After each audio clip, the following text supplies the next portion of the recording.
பிரச்சனை நீதிமன்றத்துக்குள்ளார இருக்கு. நீதிமன்றம் இதை விசாரித்துக் கொண்டு இருக்கிறது.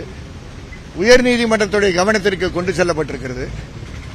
ஆகவே நீதிமன்றத்தம் அவங்க நியமனம் செய்திருக்கக்கூடிய டிஸ்ட்ரிக்ட் ஜட்ஜோடைய என்கொயரி போயிட்டு இருக்கிற வரைக்கும் அந்த என்கொயரி சம்பந்தமாக நாங்கள் பேசாமல் இருப்பது சரியாக இருக்கும். முதல் கூராய்வு நேற்றுதான் முதல் முறையாக வெளியே வந்தது. அதுக்கு முன்னாடி உயர்நீதிமன்றத்தில் டீன் ஒரு காப்பி கொடுத்தாரு. மனுதாருடைய நகல் என்னிடம்தான் இருக்கு. 44 காயங்கள் குறிப்பிடப்பட்டிருக்கு. அந்த 44 காயங்கள் வெறும் 44 காயங்களாக தயவுசெய்து பார்க்காதீர்கள். அதில் குறிப்பாக 13, 14, 15, 17 காயங்கள். அந்த காயங்கள் பேப்பர் எடுத்துக்கோ. அந்த காயங்கள் ஒவ்வொன்றும் மல்டிபிள் இன்ஜுரிஸ். இந்த காயங்கள் ஹாரிசான்டல், வெர்டிக்கல், தம்பி ஹாரிசான்டல், வெர்டிக்கல், ஒப்ளிக் அப்படின்னு சொல்லி ஒரே காயத்தில் போட்டு மல்டிபிள் லீனியர் பேரலல் இன்ஜுரிஸ்ன்றாங்க. அப்போ ஒரு காயம் நீங்க மார்க் பண்ணி இருக்கிறது வெவ்வேறு திசைகளில் இருக்கக்கூடிய காயங்களை தொகுத்து கொடுத்திருக்குது. இது மாதிரி 13, 14, 15, 16, 17 இருக்கு. இது ஒரு ரொம்ப முக்கியமான ஒரு ரீடிங் இந்த 44.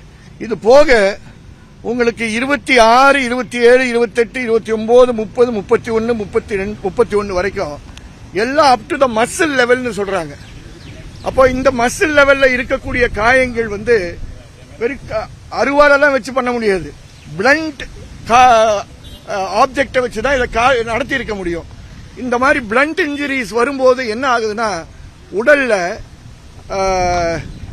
கிரியாட்டின் லெவல் அதிகமாக இறங்கி அது பிளட்டை பாய்சன் பண்ணி அது கிட்னிக்கு போய் சேரும்.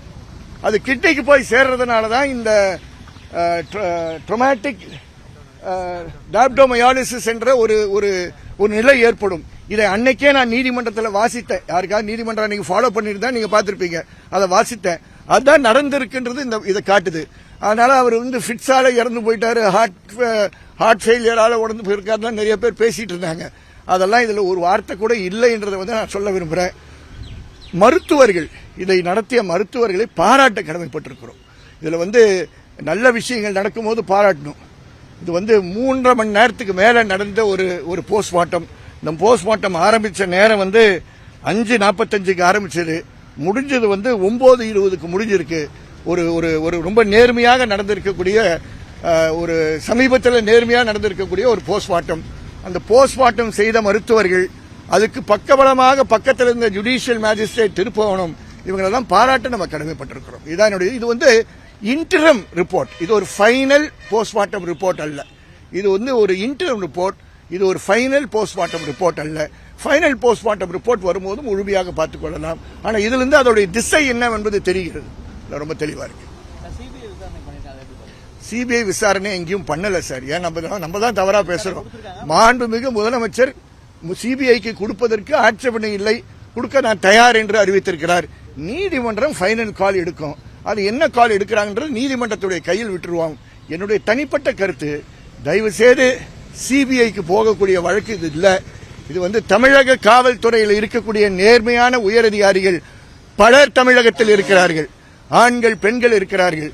அவர்கள் வைத்து இப்ப நடந்துட்டு இருக்க ஜுடிஷியல் ஜட்ஜ் நடத்திட்டு இருக்கக்கூடிய இந்த என்கொயரியில வரக்கூடிய ரிப்போர்ட்டின் அடிப்படையில் விசாரணை கொண்டார்கள் என்றால் கண்டிப்பாக வேகமான, நியாயமான, முறையான, மக்களுக்கு மகிழ்ச்சியான தீர்ப்பு வழங்குவதற்கு வாய்ப்புகள் கண்டிப்பாக உண்டு. போஸ்ட்மார்ட்டம் ரிப்போர்ட்டுக்கு அப்புறம் காவல்துறை அதிகாரிகள் மீது நடவடிக்கை, சஸ்பெண்ட் ஆன காவல்துறை நடவடிக்கை நம்ம எல்லாமே 8ஆம் தேதி ரிப்போர்ட் போற வரைக்கும் நம்ம காத்திருக்கணும்.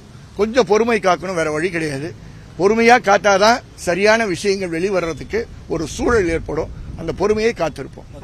இதுக்கு முன்னாடி நடந்த லாக்அப் எல்லாம் பாத்தீங்கன்னா புனையப்பட்ட எஃப்ஐஆர் சொல்லி பார்த்தோன்னா வலிப்பு வந்தது, இல்ல நெஞ்சுரில் இறந்து போனது, இது மாதிரி தான் இப்போ இது மாதிரி ஒரு 10 கேஸ் பார்த்தா அப்படிதான் இருக்கும். இந்த புனையப்படக்கூடிய எஃப்ஐஆர் சாரம் சர்வீஸ் அதுக்கு என்ன சார் ஒரு தீர்வு இருக்கு? இல்ல இருக்க எந்த எஃப்ஐஆர் சொல்றீங்க? இதுக்கு முன்னாடி நடந்த லாக்அப் டெத் இருக்கு. இப்ப இதுலயே வலிப்பு தான், ஒரு வலிப்பு தான் இறந்து போலாம் சொல்லிருக்காங்க. இப்ப இதுக்கு முன்னாடி நடந்த லாக்அப் டெத் எல்லாம் பார்த்தோன்னா நெஞ்சு வலி, வலிப்பு இறந்து போறாங்க அப்படின்ற மாதிரி ஒரு எஃப்ஐஆர் புனையப்படுது. அதனாலதான் சார், நீங்க இந்த மாதிரி காவல் வன்முறை சார்ந்த வழக்குகளை நம்ம எல்லாரும் என்ன நினைச்சுக்கிட்டு இருக்கோம்னா, காவல்துறையை மட்டும் குறி வைக்கிறோம். நான் பொறுப்புடன் சொல்ல விரும்புகிறேன். இது காவல்துறை சார்ந்த விஷயம் மட்டுமல்ல, இது ஜுடிஷியல் மேஜிஸ்ட்ரேட் சார்ந்த விஷயமும் கூட. திருப்போணத்தில் வித்தியாசமா நடந்திருக்குன்னு பார்க்கிறோம். ஒரு தைரியமா ஜுடிஷியல் மேஜிஸ்ட்ரேட் செயல்பட்டு இருக்காங்க. அதே மாதிரி மருத்துவர்களும் நேர்மையாக இருக்கக்கூடிய ஒரு சூழல் இங்க மருத்துவர்கள் மிக நேர்மையாக நடந்திருக்கிறான்னு சொல்றோம். நல்ல விஷயங்களை நல்லா நடந்ததுன்னு சொல்வதும் பொறுப்பு, தவறான விஷயங்கள் தவறா போகுதுன்னு சொல்வதும் நம்முடைய கடமை. நிக்கிதா விசாரணைக்கு கூப்பிடுறாங்களான்னு ஜட்ஜு கிட்ட நீங்க கேட்கணும். நான் என்கொயரி ஆபீசர் கிடையாது, எனக்கு நிக்கிதாக்கு எந்த சம்பந்தமும் கிடையாது. நிக்கிதா பத்தி நீங்க திருமங்கல கோர்ட்ல போய் 2011ஆம் ஆண்டு போடப்பட்டிருந்த வழக்குல நிக்கிதா யார், அந்த வழக்கு என்ன ஆச்சுன்னு நம்ம பாக்குறது அது வித்தியாசமான விஷயம். நிக்கிதா யாரா இருந்தாலும் அவங்க கொடுத்த புகார் சரியான்னு பாக்குறதா முக்கியம். அவங்க கொடுத்த புகார் சரியில்லைன்னா பொய்யா புகார் கொடுத்ததுக்கு அவர் மேல் நடவடிக்கை எடுக்கிறது தான் காவல்துறையுடைய பொறுப்பா இருக்கு. அப்படி காவல்துறை நடவடிக்கை எடுக்கிறாங்களான்றது நம்ம பார்ப்போம். நேற்று ஒரு பையன் அவர் பாதுகாப்புல பையன் அவருக்கு போதைப் பொருள் கொடுத்து அதுக்கப்புறம் தான் திறமையா தாக்கியிருக்காங்க அப்படின்னு சொல்லி புகார் சொல்லியிருக்காரு. அது இந்த சார், இது என்னை பொறுத்த வரைக்கும் இந்த போஸ்ட்மார்ட்டத்தில் அதனுடைய அறிகுறிகள் கிடையாது. ஆனால் அதுக்காக அவர் சொன்னது தப்புன்னு நான் சொல்ல முடியாது. அது அவருக்கு தெரிஞ்சது அவர் சொல்லியிருக்காரு. பலர் பல விஷயங்களை சொல்லுவாங்க. என்கொயரி ரிப்போர்ட்டுடைய ஃபைனல் அறிக்கை எப்படி வருதுன்னு நம்ம பார்ப்போம். நல்ல என்ன சொல்ற நம்பிக்கையோட இருப்போம். அதாவது பொதுவா நம்பிக்கையோட பேசுகின்ற நபர் நான் கிடையாது. உங்களுக்கு எல்லாம் என்ன கோவப்பட்ட ஒரு ஹென்ரியை பார்த்திருப்பீங்க, நிதானமா பேசுற ஹென்ரியை பாக்குறீங்க. அதுக்கு காரணம் நீதித்துறை கொடுத்திருக்கக்கூடிய நம்பிக்கை. அதனால உங்களுக்கு சென்சேஷனல் நியூஸ் கிடைக்காம இருக்கலாம், ஆனா நம்ம எந்த நியூஸையும் சென்சேஷன் பண்ண வேண்டாம். இந்த வழக்கினுடைய வெற்றி வழக்கறிஞர்களுடைய வெற்றி கிடையாது. இதை தொடர்ந்து காவல் காத்து கண்காணித்த பத்திரிகையாளருடைய வெற்றியாக நான் இந்த நேரத்தில் கூற விரும்புகிறேன். நன்றி.